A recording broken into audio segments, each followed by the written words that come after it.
तमाशा reality show हम्म। Favouritism होते हैं यहाँ पे? फेवरेटिज्म होते हैं, क्यों नहीं होते। मैंने देखे भी हैं और क्योंकि मैं आप क्लियर बता रही हूँ कि इससे पहले के शो मैंने नहीं देखे हुए थे, बिल्कुल नहीं देखे। मुझे तो शो में जाने से 3-4 दिन पहले पता चलता। अच्छा।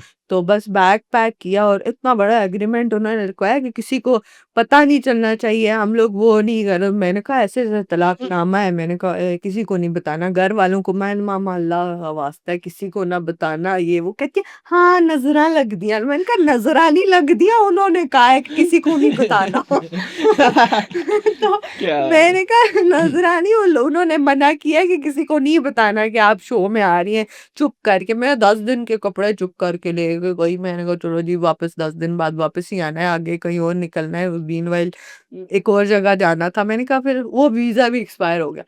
तो मुझे नहीं पता था मैं इतना ज्यादा 2 मंथ्स तक रहूंगी शो अच्छा। में।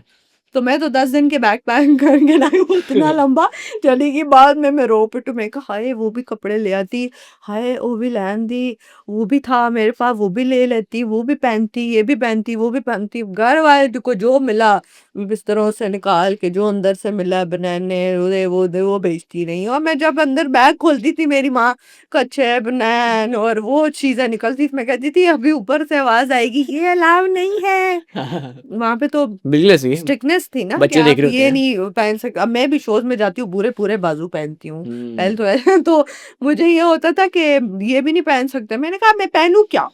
मतलब कि सोचे 10 दिन के कपड़े आप पैक करके लेके जाओ, ट्रिप इतना लंबा हो जाए, शॉपिंग भी नहीं कर सकते। तो कपड़े वो देते भी नहीं है। नहीं नहीं, कपड़े आपको घर से मंगाने पड़ते हैं और घर से लाए आपके आते हैं पीछे से। और हमारे तो कोई डिजाइनर्स भी पीछे नहीं, बैकअप पे थे कि हमें कोई कुछ भिजवा दे, किसी को पता ही नहीं है हम शो में जा रहे हैं। अच्छा, स्क्रिप्टेड था ये शो? नहीं नहीं, स्क्रिप्टेड नहीं था, अच्छा। 1% भी स्क्रिप्टेड नहीं था।